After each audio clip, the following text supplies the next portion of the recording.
안녕하세요. 직장인TV의 김 차장입니다. 오늘은 디지털은 역시 감성이지 워크샵이 되겠습니다. 회사의 모든 업무는 이메일을 기반으로 진행이 되는데 사실 오가는 메일들을 보면 아쉬운 것들이 좀 있는 것이 사실이에요. 그래서 그 이메일을 조금 더 효율적으로 쓸 수 있는 그런 내용들을 정리를 해서 교육을 진행하는 내용입니다. 도움이 되었으면 좋겠습니다. 그리고 코로나 조심하세요. 자, 표현의 기술이라는 유시민 작가가 쓴 책에 보면 이런 게 나옵니다. 내면에 있는 생각과 감정으로 글을 쓰는데 있는 걸 가지고 문자로 표현하는 작업이다. 요게 나와요. 이거 되게 좋은 말인데. 나에게 없는 것은 만들어 쓸 수가 없다라는 이야기가 나옵니다. 여기에서 이야기하는 글은 뭐 이메일도 포함하고 공문도 포함하고 다 포함하는 그런 건데 글을 쓸 때 나는 왜 글을 잘 못 쓰지? 라고 하면 내가 글을 못 쓰는 게 아니고 내가 가진 게 없는 거 라는 그런 해석을 할 수 있는 문장이 있습니다. 글은 지어내는 게 아니라 쓰는 거다라는 이야기가 이 표현의 기술이라는 책에 나오고요. 글이 잘 안 나와라고 하면 머리를 쥐어뜯을 필요가 없다. 나에게 가진 것이 없더라라는 걸로 생각을 하셔도 될 것 같아요.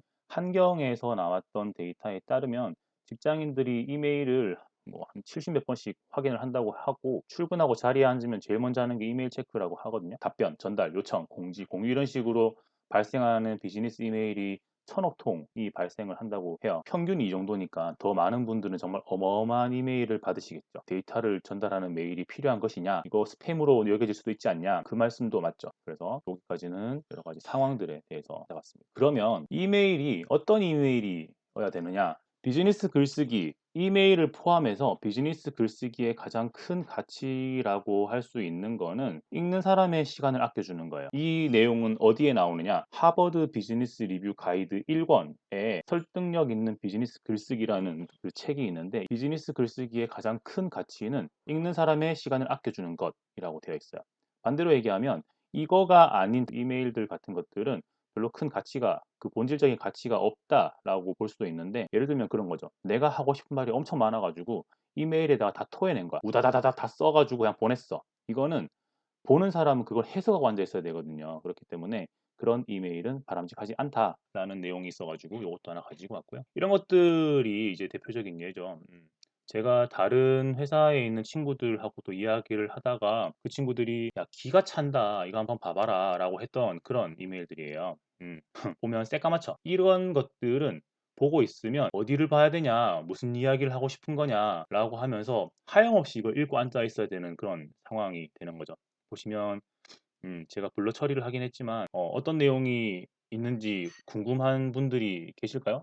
딱 읽기 싫어지는 그런 내용이잖아요. 그렇기 때문에 이런 내용들은 읽는 사람의 시간을 아껴주는 게 아니라 읽는 사람의 시간을 낭비시켜주는 그런 이메일들이다. 그래서 잘못 쓴 이메일이다라고 할 수 있는 거예요. 특히나 요새는 다들 이메일을 핸드폰으로 확인하기 때문에 이런 이메일들은 좌우가 잘려가지고 이렇게 굉장히 길게 나오거든요. 이게 메일 한 통이에요. 여기서부터 여기까지가 메일 한 통이에요. 그러니까 이런 것들은 핸드폰을 보고 있으면 내용이 머리에 안 들어오고 이제 안 좋은 감정부터 생기죠.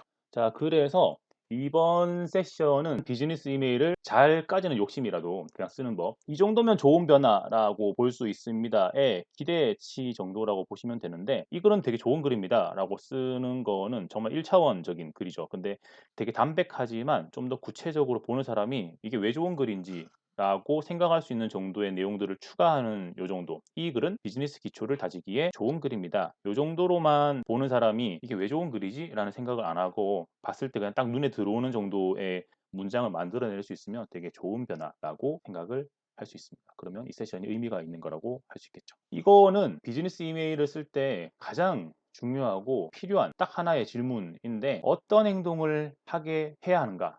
이게 이제 핵심 질문이에요. 그 메일을 보는 사람들한테 이 메일을 봤으면 당신은 이 행동을 해야 해 라고 요청하는 거거든요. 심지어 그냥 정보를 전달하는 이메일이라고 해도 이건 네가 알아야 돼 라고 하면서 네가 알고 있는 그 행동, 그 상태를 만들어내야 하는 그걸 요청하는 거기 때문에 어떤 메일을 쓸 때는 그 사람이 어떤 행동을 하도록 만들어야 하는지를 생각을 하고 메일을 써야 되는 거죠. 그거 없이 그냥 막 써대기 시작하면은 아까 보셨던 그런 새까만 메일들이 나오는 거예요. 그 내용 보시면 기가 찹니다. 그래서 의사결정이 필요하다. 의견이 필요하다. 뭔가를 해달라고 요청을 한다. 같이 내가 다른 사람에게 요청하는 그런 행동을 염두에 두고 시작해야 된다는 거고 그렇기 때문에 결론이 앞머리에 나와야 한다. 이런 이야기들을 많이 들으셨잖아요. 기승전결 이렇게 쓰지 말고 기승전 이렇게 쓰든지 아니면 결승전 이런 식으로 쓰든지 하여튼 결론이 먼저 나와야 상대방이 이메일을 봤을 때 '아 이거 해 달라는 거구나.'라고 하고 뒤쪽 부분이 이해가 돼 버렸으면 안 봐도 되는 거니까 결론을 앞장하게 써야 된다. 그러지 않고 이제 하염없이 쓰고 앉아 있으면 보는 사람이 자세히 봐야 되는 거예요. 그 수고스러운 거죠. 바빠 죽겠는데 그거를 처음부터 하나하나 읽고 '아 이 사람이 이야기하는 부분이 이거구나.'라고 찾아 들어가고 이해해 들어간다는 거는 되게 쓰는 사람 위주의 행동이기 때문에 읽는 사람을 위해서는 메일이라든지 글을 굉장히 간결하게 결론을 앞쪽에 쓰고 어떤 행동을 해 달라고 요청을 하는 게 되게 필요하다가 되겠습니다. 자, 그렇다면 이제 이메일을 한번 쓰는 거 생각을 한번 해 볼게요. 자, 이메일을 쓰기 위해서 창을 딱 띄우면 이제 이메일의 제목부터 보통 쓰잖아요. 근데 제목에다가는 막 "안녕하십니까?" 뭐 "잘 지내시는지요?" 이런 식으로 구구절절 쓸 필요는 없고 제목에다가는 우리의 소속 용건만 적혀 있으면 된다. 용건이 알파고 오메가다. 그러니까 이런 내용 없이 이메일에다가 뭐 다른 내용들을 쓰게 되면 그게 스팸처럼 보여 가지고 아예 열어보지도 않는다거나 아니면 치워버린다거나 이럴 수가 있기 때문에 이 이메일이 누가 보낸 거고 당신한테 어떤 요청을 하기 위해서 보내는 거다라는 게 있으면 클릭을 유도할 수 있는 거죠. 그리고 처음 이메일을 보내는 경우에는 소속이랑 이름을 반드시 적어야 되고 뭐 메일이 많이 왔다 갔다 한 같은 경우에는 메일 주소만 보고도 누군지 아니까 굳이 그럴 필요는 없겠지만 그리고 소속을 그냥 띄어쓰기를 해 버리면 그게 잘 안 보이거든요. 그래서 이런 꺽쇠 대괄호를 써 가지고 가장 앞에 적어 주는 게 좋겠습니다. 제목이 굉장히 중요한데 예전에 이런 제목 학원이라는 앱이 나올 정도로 이런 거였죠. 그래서 되게 그 이메일의 내용들을 핵심적으로 표현할 수 있는 제목은 아이 캐칭도 하고 내용도 함축적으로 전달할 수 있기 때문에 제목이 매우 중요하다라는 거예요. 그리고 이제 아까 이야기했던 스팸으로 오해받을 수 있는 제목들 화창한 봄날입니다. 이제 봄이 되어 오니깐요. "잘 지내시죠?" 이런 타이틀은 이제 할 말이 없는 거죠. 요렇게 쓰시면 안 되고 그리고 검색을 우리가 지금 Gmail 같은 경우에 검색을 해 가지고 되게 이메일들을 많이 다시 찾아보곤 하는데 제목에다가 혹은 내용에다가 이런 내용들을 그 핵심 내용들을 잘 워딩하지 않으면 나중에 검색할 때 되게 애먹는 경우들이 많아요. 받으셨던 이메일들 한번 쭉 돌아보시면 제목 가지고 내용을 찾아보기가 되게 어려운 것들이 되게 많거든요. 제목을 이런 식으로 쓰게 되면 읽어보고 싶은 생각이 들지 안 들지는 한번 생각해 보셔도 좋을 것 같습니다. 본문은 이렇게 쓰면 됩니다. 보통 시작은 뭐 "안녕하세요." 이렇게 하는데 "안녕하세요." 하고 자기 이야기를 바로 시작해 버리면 상대방이 그냥 넘길 수도 있는데 '이거 뭐 누구한테 보내는 거야?' 라고 생각할 수도 있거든요. 왜냐하면 메일에는 CC랑 BCC랑 여러 가지 그 연결되는 사람들이 많기 때문에 그중에 '내가 메일을 보내는 사람은 너.'라는 식으로 "안녕하세요. 송현승 교수님." 이런 식으로 이렇게 상대방의 이름을 언급해 주면 나머지 CC 들어가 있는 사람들은 '아 내 거 아니네.'라고 참고로 볼 수 있는 거고 이름이 언급된 사람은 되게 주의 깊게 볼 수 있으니까 요런 것도 괜찮은 팁이라고 할 수 있습니다. 인사 다음에 내가 누군지를 한번 소개해 주는 것도 좋다. 인사를 너무 길게 하면 안 된다. 보면 어떤 메일은 보면은 "안녕하세요. 뭐 지난번에 언제 뵀었었는데 뭐 날씨가 추운데 어쩌고 저쩌고 코로나 때문에 조심하세요. 마스크 챙기세요."라는 인사를 앞에다가 하염없이 쓰는 경우들도 있을 수 있거든요. 그런 것들은 주의하셔야 됩니다. 말이 너무 화려하면 뒤에 나오는 내용들이 뭐가 중요한지를 보는 사람이 헷갈릴 수가 있어요. 그래서 메일은 되게 간략하게 써야 한다. 그다음에 본문을 쓸 때는 옆 피라미드, 그러니까 중요한 내용이 가장 앞에 나오는 식으로 기승전결이 아니라 결부터 쓰고 뒤쪽 내용을 쓰셔야 된다. 중요한 내용 앞에 나와야 되고 모든 이메일, 모든 책, 모든 영화는 결국엔 한 문장으로 줄일 수가 있어요.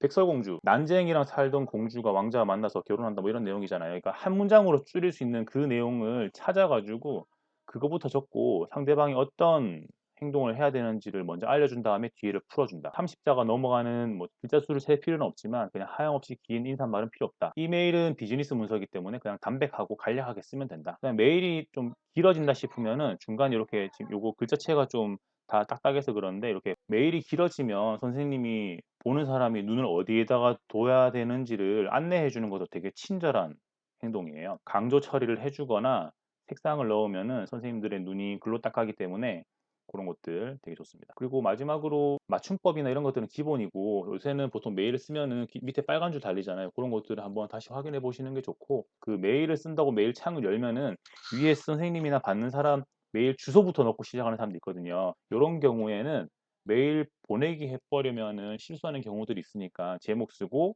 내용 쓰고 마지막으로 받는 사람의 이메일을 집어넣으면서 검토를 할 수 있도록 프로토콜을 프로세스를 만들어 놓으면 되게 좋아요. 받는 사람부터 써 버리면은 이 메일 받는 사람이랑 안에 내용이랑 안 맞는 경우들도 생기고 검토를 하는 그런 절차들이 없어지는 거기 때문에 메일 주소는 제일 마지막에 넣는 것도 좋고 "감사합니다. 고맙습니다." 따로 용법이 있는 건 아니지만 이 "감사합니다."는 한자 두 개가 붙어 있는 거고 이 "고맙습니다."는 한글로만 되어 있는 거거든요. 그래서 요거에 대해서 사람들이 한자를 쓰면 높은말 같기 때문에 감사합니다를 쓰기도 하는데 고맙습니다라고 써도 됩니다. 그다음에 수고하십시오라고 이렇게 메일 마지막에다가 써 버리는 게 있는데 수고하십시오는 우리보다 윗분들한테는 쓰면 안 되는 말이죠. 수고하십시오라고 해 버리면은 윗사람이 아랫사람한테 고생해라고 하는 이야기이기 때문에 요런 것들은 마무리하실 때 좀 조심을 하셔야 되는 그런 용어들이 되겠습니다. 비즈니스 이메일에 대해 가지고는 어느 정도 말씀을 드렸고 아까 처음에 시간을 아껴주는 거가 되게 제일 중요하다라는 말이 여기에 나오는 내용이에요. 요것도 한번 보시면 좋을 것 같고 목차만 봐도 도움이 되는 그런 책이 바로 이 책입니다. 그래서 목차를 잠깐 소개해 드리고 이 책은 누가 썼냐? 되게 저명하고 어쩌고저쩌고 한데 이 사람이 그 글 잘 쓰고 말 잘한다는 15만 명 이상의 변호사들한테 글로 상대를 설득하고 계약서까지 효율적으로 작성하는 기술을 교육한 그런 아저씨고요. 추천해 드립니다. 할 말은 신속하고 명료하게. 일단 왜 쓰는지 알고 쓰자. 내가 이걸 왜 쓰고 앉아 있냐? 라는 생각을 하고 메일을 쓰기 시작해야 됩니다. 읽는 사람, 이 메일을 받는 사람이 이거를 이해할까? 그리고 이 사람의 상황이 이 이메일을 받을 상황일까? 아니면 이게 정말 이 사람한테 필요할까? 라는 것들을 이해를 하고 이제 써야 되는 것들이고 기술 들어가는데 기술 명료하고 짧고 간단하게 쓰자가 이 내용의 전부예요. 그래서 정확하게 요약하고 한 글자도 허투루 낭비하지 말자. 그다음에 쉽게 쓰자. 비즈니스 용어를 그 사람도 알고 나도 알면 괜찮은데 또 우리가 쓰는 말을 상대방이 더 모를 수도 있으니까 그런 것들을 좀 쉽게 쓰자. 읽는 일을 숨 막히게 하지 말자. 아까 그 이메일 보셨죠? 딱 보는 순간 가슴이 탁 막히는 그런 이메일들은 보는 사람들이 안 봐요. 네가 무슨 말 하는지 나는 모르겠는데 이걸 왜 보고 앉아 있냐라는 생각을 하게 만드는 그런 글들은 쓰면 안 됩니다. 감성적인 글쓰기는 단어들의 선정도 굉장히 중요하거든요. 그래서 두 삼음절 정도의 짧은 소리, 파열음 같이 강한 음이 없는 거, 파, 빠, 싸, 차 뭐 이런 이야기들이 없는 부드러운 소리들이 좀 이런 거는 약간 우리가 쓰려고 하는 이런 워크숍이랑은 지금 당장은 연관이 없지만 어쨌든 팁이라고 생각해서 제가 한번 적어봤습니다. 이런 것들, 파열음이 없는 예쁜 소리들. 사랑해 요런 것도요 좋잖아요. 사, 리을, 랑, 해 요런 것도 좋아요. 근데 이거 미친놈 여기 보면은 치읓 요런 소리는 되게 듣는 사람한테 좀 센 소리가 나기 때문에 안 좋아요. 예쁘다 요런 말들, 가랑비 그다음에 우리가 욕할 때 쓰는 말 시팍 이런 것들 이런 거 보면 강한 소리들이 섞여 있죠. 요런 것들은 안 좋아요. 그러니까 이메일을 감성적으로 쓰기 위해서는 단어 선정마저도 중요하다라는 이야기를 해드리고 싶어서 이렇게 했고 글의 끝을 다로 끝내지 않는다. 이 다로 끝나게 되면은 뭔가 문장이 딱 끝맺음 되어 버리는 느낌이기 때문에 약간 여지를 남겨주는. 근데 요거는 지금 우리가 쓰려는 거랑 별로 안 맞아요. 이런 거를 종합해 가지고 글을 쓰면 어떤 말이 나오냐면은 요런 게 나옵니다. 오늘도 여전히 이쁘네. 내일도 점점점